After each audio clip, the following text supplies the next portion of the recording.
Assalamualaikum warahmatullahi wabarakatuh. Selamat datang kembali di tutorial algoritma pemrograman dengan menggunakan C++. Pada tutorial kali ini kita kembali akan membahas PAP atau praktikum algoritma pemrograman yang sudah pernah ditugaskan sebelumnya. Oke, tidak perlu berlama-lama, langsung saja kita mulai. Fungsi selanjutnya yang akan kita bahas adalah fungsi subtract, yaitu fungsi yang mengembalikan pengurangan parameter num1 dengan parameter num2, tapi pengurangannya sekarang dengan menggunakan teknik rekursif, melakukan pengurangan min1 pada parameter num1 berulang kali sebanyak num2 kali. Ini contohnya adalah penggunaan rekursif secara sederhana ya. Jadi kalau kita mempunyai subtract, ada angka 9, kemudian parameter keduanya adalah 2, hasilnya adalah 7. Tapi dilakukan dengan menggunakan rekursif -1 plus 9. Ini hasilnya akan terjadi seperti itu. Oke, langsung saja mari kita praktekkan dengan menggunakan Visual Studio Code. Kita buat dulu library-nya. TH. Biasa di sini kita menggunakan include iostream, kemudian using namespace std, dan kita buat fungsinya. Kemudian kita membuat fungsinya integer subrecursive integer num1 integer num2. Oke, yang pertama kita buat seperti biasa adalah fungsi basis. Fungsi basisnya ini saya menggunakan cara meminimalkan jumlah rekursifnya, bukan num sama dengan 0 tapi num2 sama dengan 1. Kita melakukan return num1 dikurangi 1.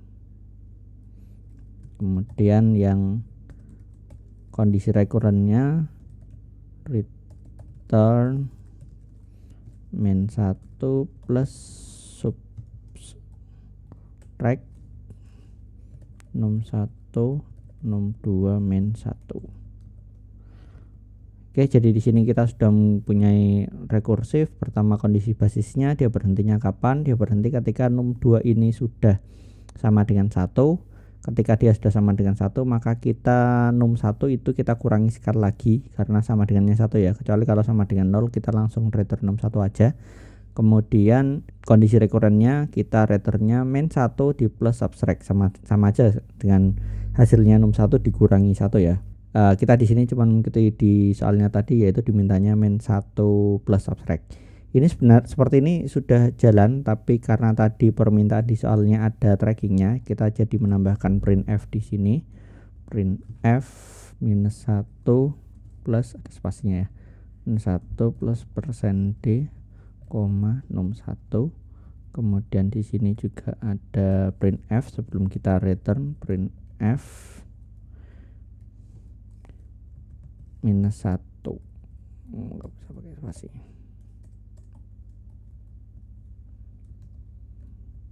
Oke, jadi pertama dia akan melakukan -1 terus sampai di yang terakhir dia akan -1 dan numnya. Oke, untuk mencobanya kita buat drivernya main.jpp. Karena kita tadi sudah include iostream, di sini kita bisa langsung include library.h, kemudian langsung integer main return node. Kita lakukan printf ya. Printf hasilnya tadi %d backslash n, hasil dari subrecursive 9 dikurangi 2. Ini hasilnya harusnya nanti 7. Terus kita coba lagi di bawahnya 7 dikurangi 4. Oke, kita coba, kita lakukan di terminal ya, sudah di direktur yang benar g++ main.jpp main iya sudah benar, ini ada, ini saya kasih sama dengan saja ya biar hasilnya lebih enak. Tadi kan yang di depannya ini kan kode yang ini kan untuk trackingnya ya, sama seperti tadi -1 plus 9, terus hasilnya di sini sama dengan 7. Oke, fungsi subtract sudah selesai. Kita lanjutkan ke fungsi selanjutnya. Fungsi selanjutnya kita akan membahas fungsi defrag. Sama seperti fungsi subtract, Di sini kita akan melakukan rekursif untuk pembagian. Caranya adalah dengan mengurangi. Kalau tadi mengurangi 1, sekarang mengurangi num1. Num1 di pengurangannya dilakukan berulang-ulang sejumlah num2 kali.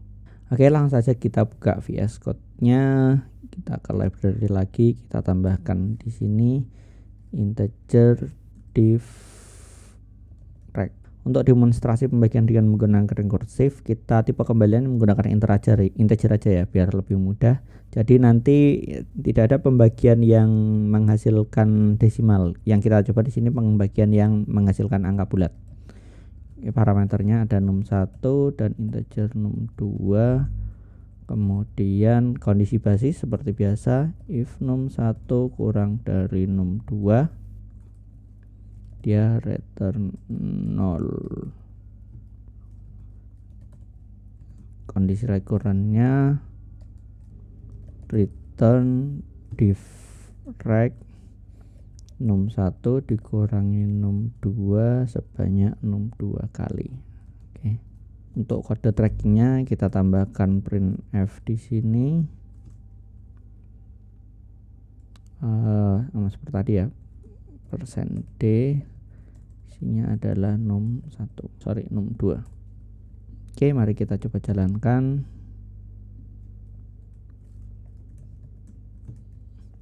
Kita kasih pemisah dulu.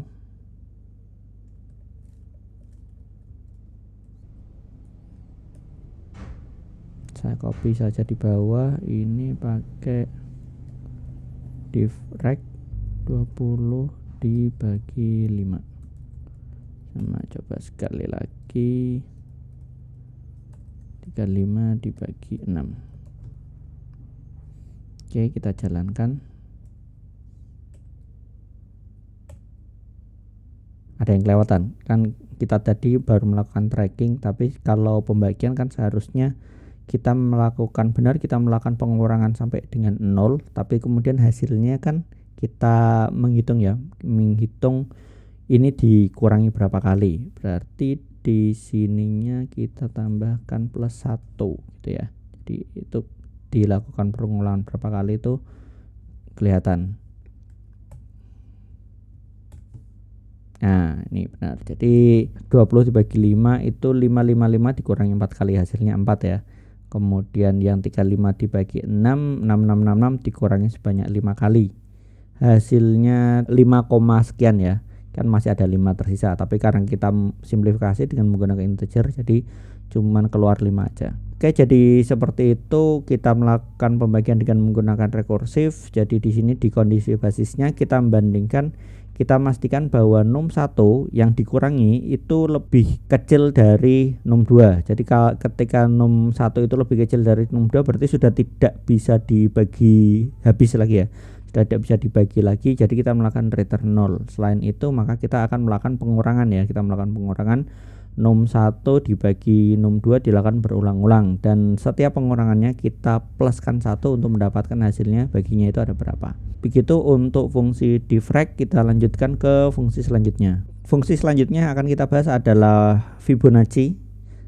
Nah, biasanya kalau Fibonacci kan kita cuma menampilkan bilangan Fibonacci ke berapa gitu ya, tapi di sini permintaannya adalah menampilkan deret Fibonacci dari 1 hingga bilangan ke n sesuai nilai dari parameter number yang diberikan. Jadi ketika Fibonacci 5 itu kita tidak hanya menampilkan 5 saja, tapi menampilkannya deretnya ada berapa. Jadi 1, 1, 2, 3, 5. Fibonacci 10 juga seperti itu, enggak langsung 55 tapi 1, 1, 2, 3, 5, 8, 13 dan seterusnya. Oke, kita langsung saja ke Visual Studio Code lagi. Untuk fungsi Fibonacci ini, biar bisa menampilkan listnya, kita memerlukan 2 fungsi. Pertama adalah fungsi untuk mendapatkan angka Fibonacci-nya. Yang kedua, fungsi rekursif yang kita gunakan untuk menampilkan listnya. Oke, pertama kita membuat fungsi rekursif untuk mendapatkan angka Fibonacci. Integer n, kita bisa dapatkan banyak di internet. N kurang dari sama dengan 1, maka dia return n. Jadi kalau n-nya itu 1, maka dia return n. Selain itu kondisi rekurennya kita lakukan Fibonacci n min 1 di plus Fibonacci n min 2. Untuk mendapatkan angka Fibonacci di n keberapa, jadi misalkan kita inputkan 5, di sini akan menghasilkan angka Fibonacci-nya adalah 5. Nah, tapi kita belum mendapatkan deret Fibonacci-nya, jadi kita membuat fungsi lagi void Fibonacci, ini yang sesuai dengan deklarasi yang diminta. Kondisi basis sama number sama dengan 1.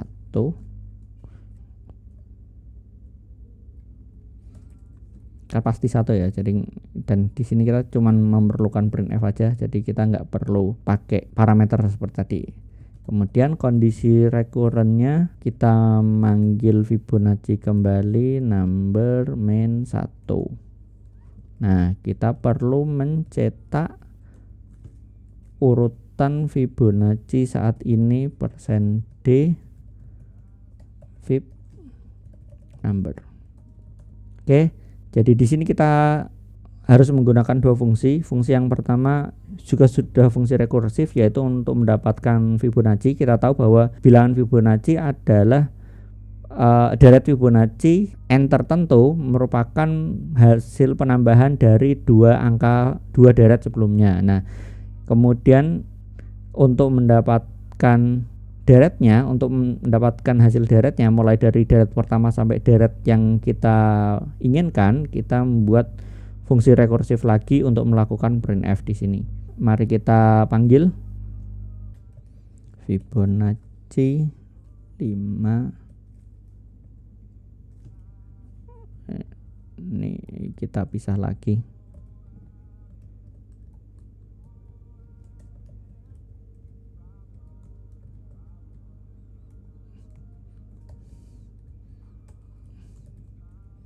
Fibonacci 10. Oke, kita compile, jalankan. Ya, Fibonacci-nya sudah keluar ya. 11235 11235 8 13 21 34 55. Jadi deretnya keluar, tidak hanya hasil Fibonacci-nya aja. Oke, cukup untuk fungsi Fibonacci. Kita lanjutkan ke fungsi selanjutnya.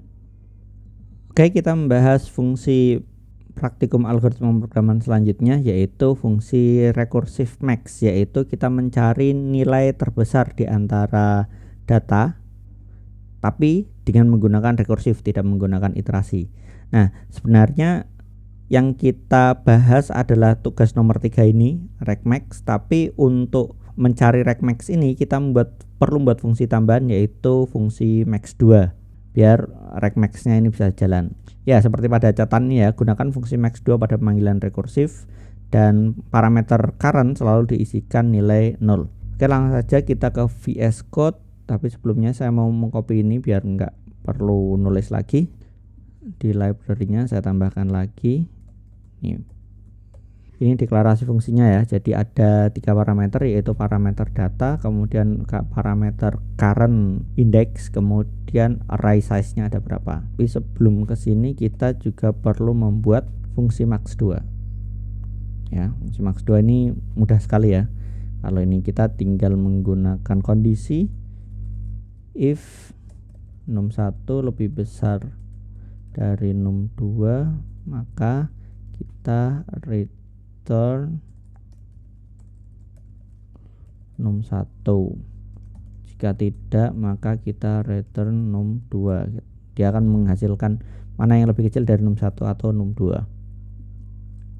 Selanjutnya di recursive maximum ini seperti biasa kita membuat kondisi basis terlebih dahulu. Kondisi basisnya itu kita menggunakan current plus 2 sama-sama dengan r size min 1.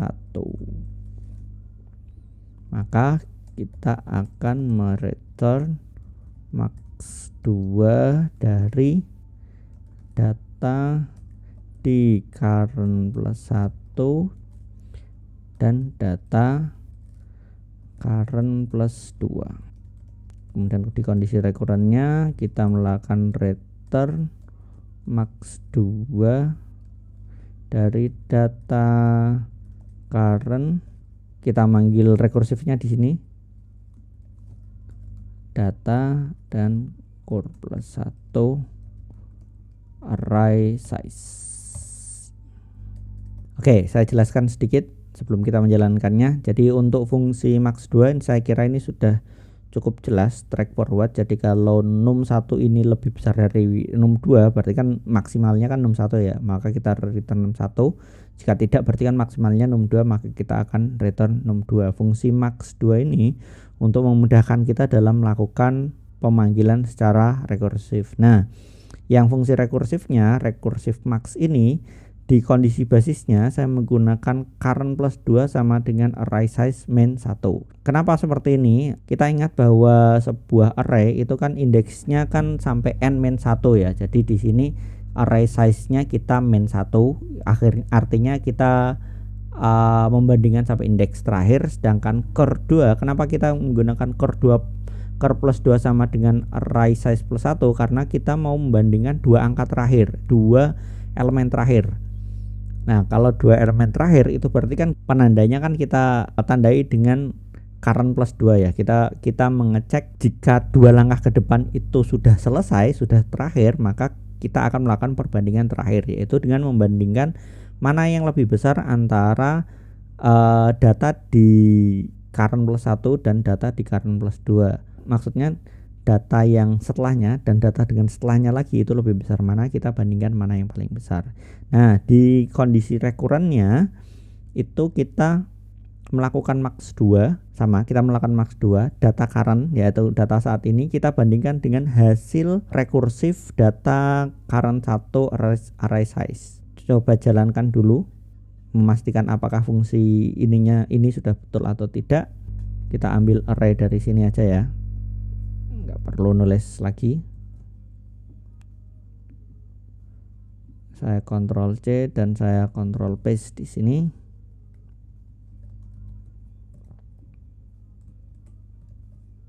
Datanya, kemudian untuk datanya printf ini ya, pakainya rect max data 1 current mulai dari 0 dan 7 ini adalah jumlah datanya. Kita jalankan, compile dulu, jalankan. Nah, hasilnya udah benar. /n ya, biar rapi aja.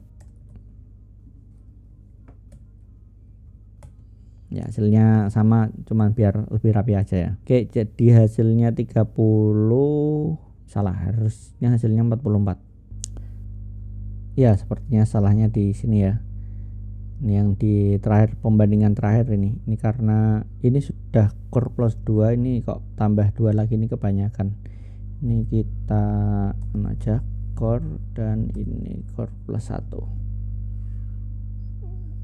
ya, logikanya agak ngawang-ngawang, ini terkadang perlu dibenerin juga. Oke, kita compile lagi ya, hasilnya udah benar 44 ya. Nah, ya ini paling besar adalah 44. Kita coba array yang lain. Untuk memastikan saya pakai array yang ini, yang teacher data 3.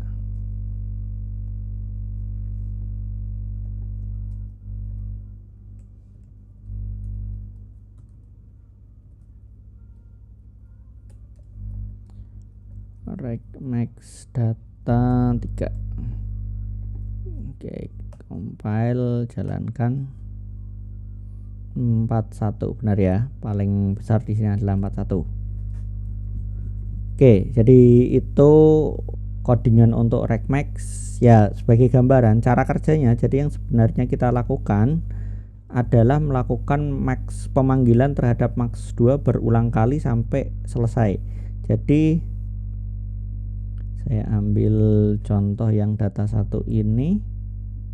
Nah, gini biar lebih enak ya, sedikit simulasi saja. Jadi ketika kita memproses data 1 ini, yang kita lakukan regmax pertama kali, kita mengecek apakah core plus 2 sama dengan array size. Array size-nya kan di sini kan 7 ya. Array size-nya di sini adalah 7. Pertama core-nya adalah 0, dia akan menghasilkan bukan ini, berarti dia akan melakukan max 2 current indeks saat ini yaitu 12 dibandingkan dengan pemanggilan selanjutnya, dimana pemanggilan selanjutnya adalah ini ya, rec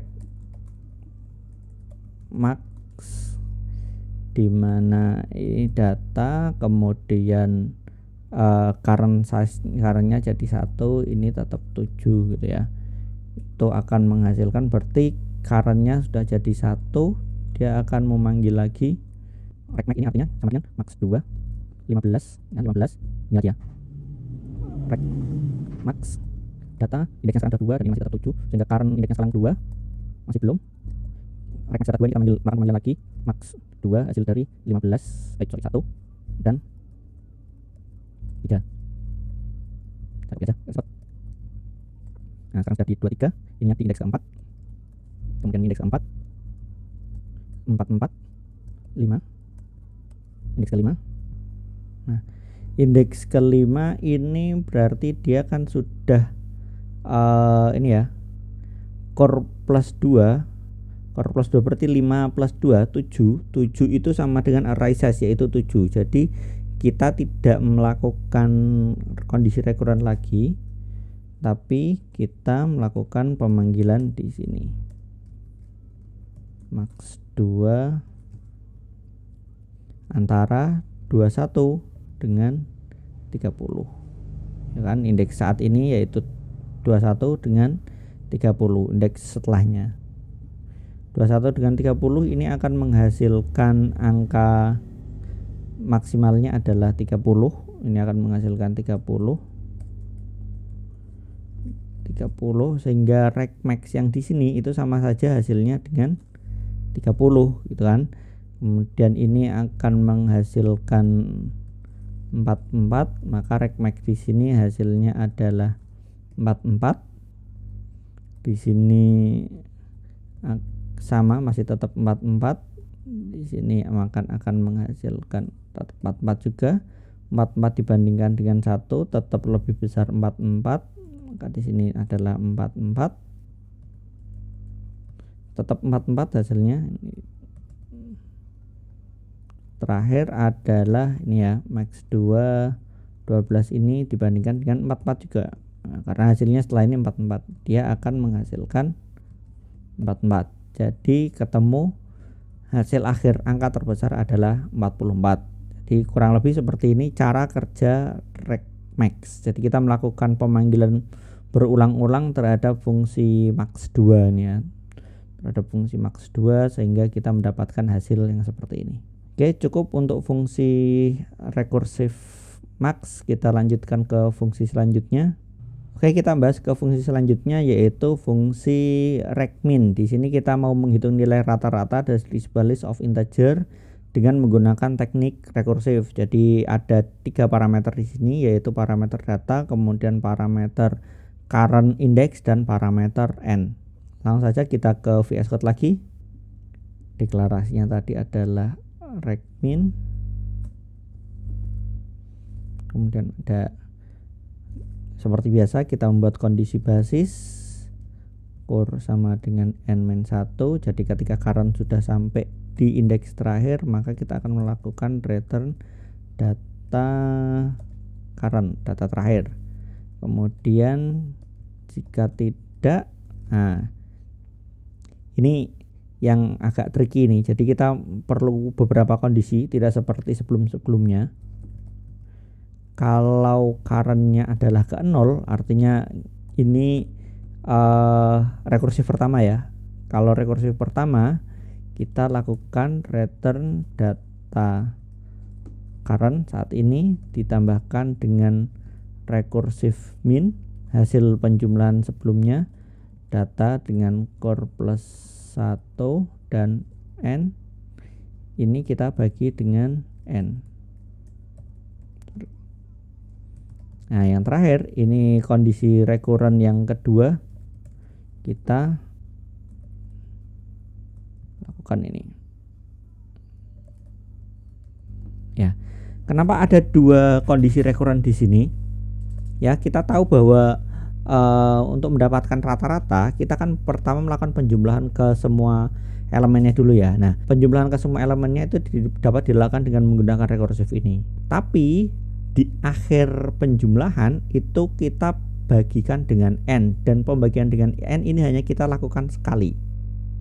Ya, jadi kita memerlukan satu kondisi recurrent yang masih melakukan penjumlahan, tapi setelah penjumlahan dibagi dengan n, dan selain itu kita melakukan penjumlahan biasanya. Makanya di sini ada dua kondisi recurrent di sini.